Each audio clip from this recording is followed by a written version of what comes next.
बिहार का इतिहास काफ़ी गौरवशाली रहा है।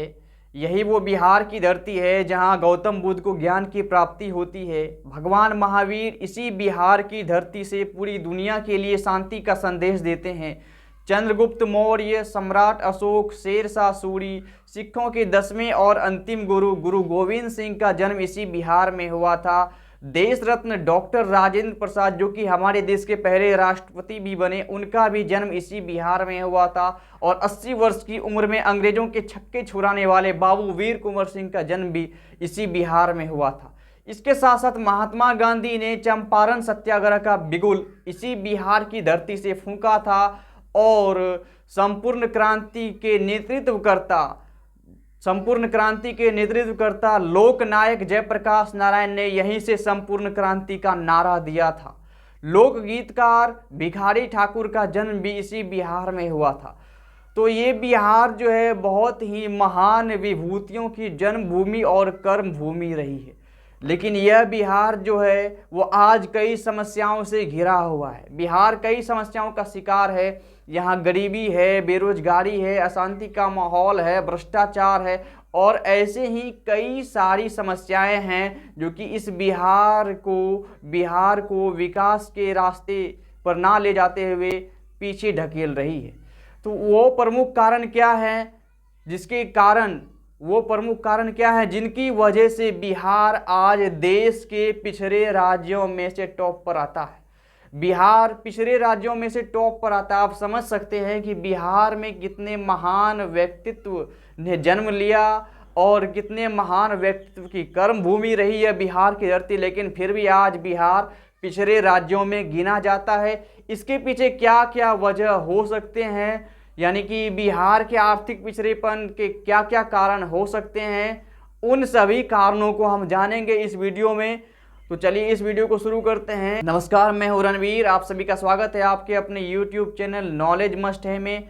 आज के इस वीडियो में हम जानेंगे कि बिहार के आर्थिक पिछड़ेपन के क्या कारण हैं।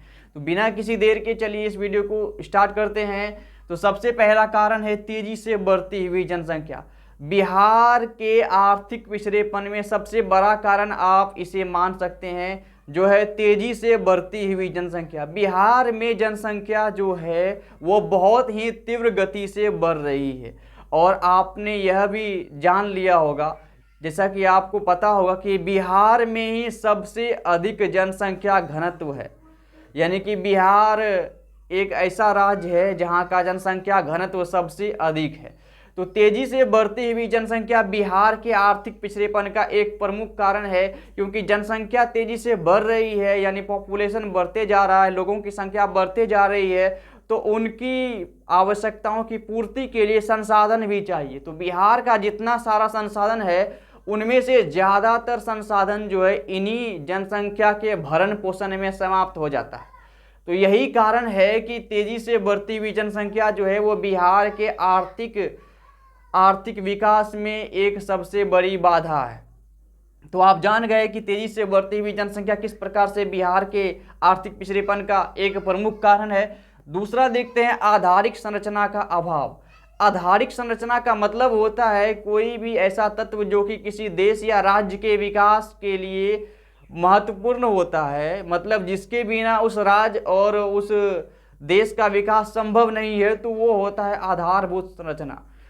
जैसे कि आप देख सकते हैं अस्पताल का उदाहरण देख सकते हैं, स्कूल का उदाहरण देख सकते हैं, सड़क का, बिजली का और भी कई सारे उदाहरण आप देख सकते हैं। तो बिहार में आधारिक संरचना का अभाव है। यहाँ की सड़कें आप देखिए, यहाँ गड्ढे में सड़क है कि सड़क में गड्ढे हैं पता ही नहीं चलता। स्कूल कॉलेज की दशा आप देख लीजिए, किस प्रकार से वहाँ पे टीचर जो है वो टाइम टेबल पर नहीं आते हैं और स्कूल में कितनी पढ़ाई होती है वो तो आप सभी लोग जानते हैं। अस्पताल की व्यवस्था को देख लीजिए, बिजली की व्यवस्था को देख लीजिए और भी कई सारी ऐसी समस्याएं हैं जिनके वजह से आप यह मान सकते हैं कि आधारिक संरचना का अभाव बिहार में जो है वो प्रमुखता से है। तो आधारिक संरचना का अभाव जो है बिहार में, यह भी बिहार के आर्थिक विकास में बाधक है। बिहार के आर्थिक पिछड़ेपन का यह भी एक प्रमुख कारण है। अब बात करते हैं तीसरे कारण जो है कृषि पर निर्भरता। बिहार जो है एक कृषि प्रधान राज्य है। कृषि प्रधान राज्य का मतलब ये है कि किसी भी राज्य की अधिकांश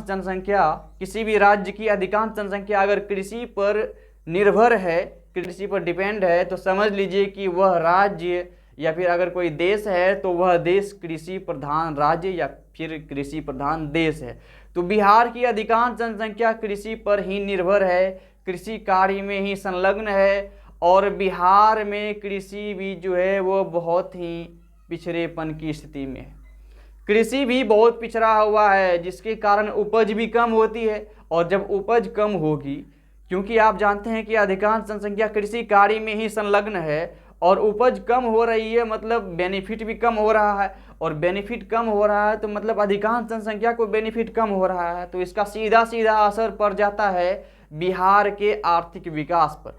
तो बिहार के आर्थिक विकास में यह भी एक बड़ी रुकावट है, जो है कृषि पर निर्भरता। हमें कृषि पर निर्भरता को समाप्त करनी होगी। उसके लिए मैं एक अलग से वीडियो बनाऊंगा कि बिहार के आर्थिक पिछड़ेपन को दूर करने के क्या क्या उपाय हैं, उसके लिए अलग से एक वीडियो बना दी जाएगी। इस वीडियो में हम केवल बात करेंगे कि बिहार के पिछड़ेपन के क्या क्या प्रमुख कारण हैं। तो अभी तक हमने 3 कारण जान लिया है: तेजी से बढ़ती हुई जनसंख्या, उसके बाद आधारिक संरचना का अभाव और कृषि पर निर्भरता। अब चौथा देख लेते हैं, जो है कि बाढ़ और सूखा से क्षति। बाढ़ और सूखा यह बिहार के लिए कोई नई बात नहीं है। एक और उत्तर बिहार जहां पूरी तरीके से बाढ़ की चपेट में रहता है, वहीं दूसरी ओर दक्षिण बिहार पूरी तरीके से या फिर आंशिक रूप से सूखे की चपेट में रहता है। 2008 में कोसी नदी में आया हुआ बाढ़ आपको अच्छी तरीके से याद होगा। कोसी ने कितने तबाही मचाई थी, कितने जान माल फसल की क्षति हुई थी, नुकसान हुआ था। इसके साथ साथ 2009 ईस्वी में नेपाल से जो पानी आ गया था बागमती नदी में, उन्होंने सीतामढ़ी, मधुबनी और दरभंगा जिले में पूरी तबाही मचाई थी। कितने फसलों का नुकसान हुआ था, इसका कोई आकलन नहीं है, कोई सटीक आकलन नहीं है, बस केवल अंदाजा ही है कि हाँ इतना क्षति हुआ था। तो एक और जहां बिहार के उत्तरी हिस्से पूरी तरीके से बाढ़ के चपेट में रहते हैं, वहीं दूसरी ओर बिहार के दक्षिणी हिस्से सूखे की चपेट में रहते हैं। तो बिहार के आर्थिक विकास में यह भी एक बाधा है।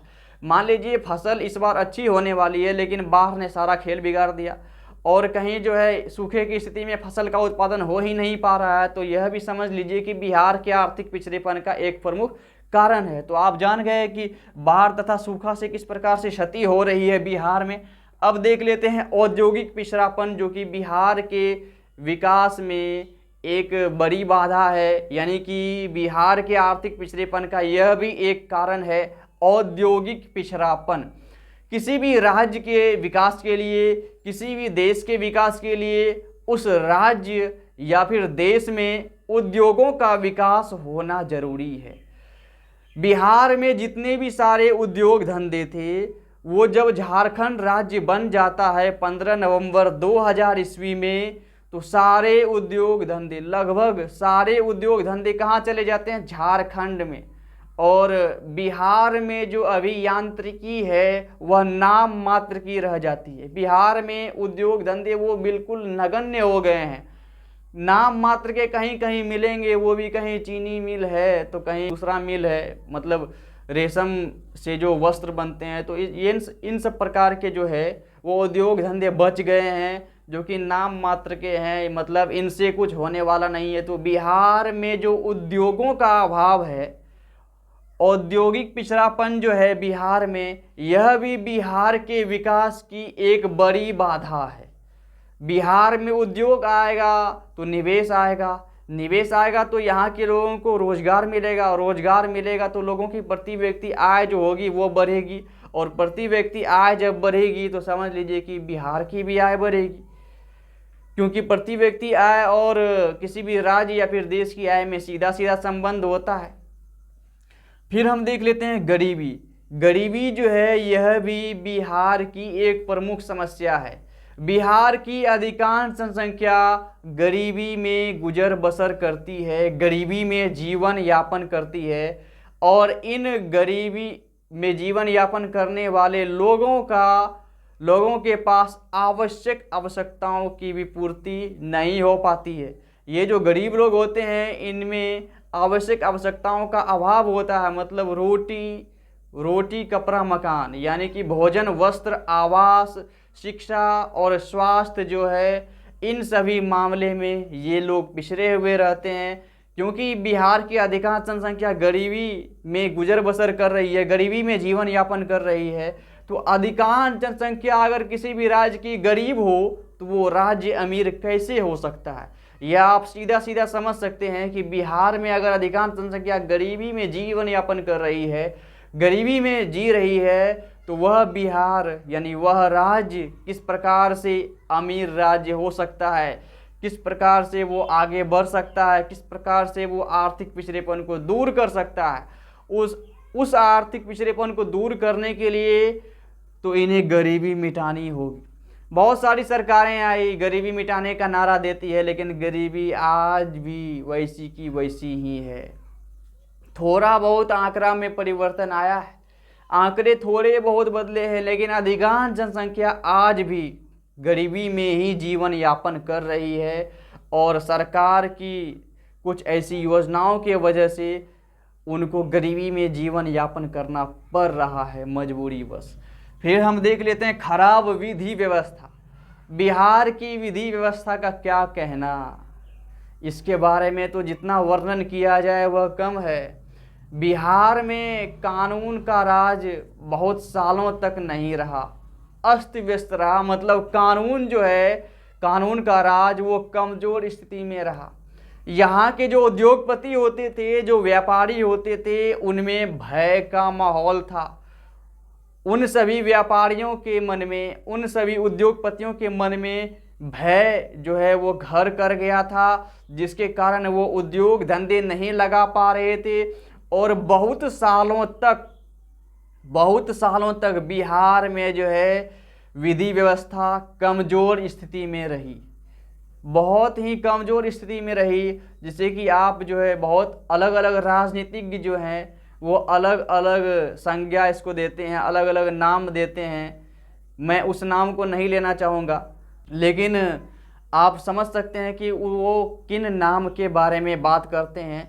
तो बिहार में कई वर्षों तक अपराधियों का राज था, कई वर्षों तक, जिसके कारण जो भी उद्योग धंधे लगाना भी चाह रहे थे, अगर कोई उद्योग धंधा लगाने के लिए तैयार भी हो रहा है, तो अपराधियों के डर के कारण वो उद्योग धंधे नहीं लगा पा रहे हैं।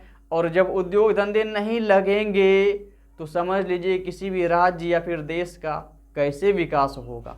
तो बिहार की विधि व्यवस्था भी ठीक नहीं है, खराब विधि व्यवस्था है, जिसके कारण कोई भी उद्योग लगाना नहीं चाह रहा है। और जब उद्योग नहीं लगेगा तो समझ लीजिए किस प्रकार से बिहार का विकास होगा।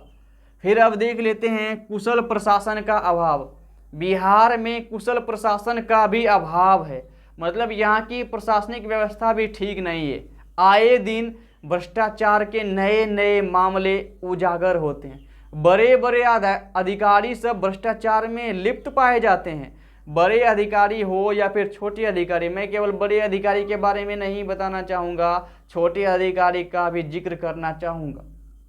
छोटे से बड़े अधिकारी भ्रष्टाचार में लिप्त हैं, और भ्रष्टाचार के कारण बिहार जो है, बिहार सरकार के द्वारा जो बनाई गई योजनाएं हैं वो गरीब लोगों तक ठीक से नहीं पहुंच पाती है, या फिर उनको उस योजनाओं का लाभ मिलने में कठिनाइयां उत्पन्न होती है, जिसके कारण बिहार जो है वो पिछड़े राज्यों में गिना जा रहा है।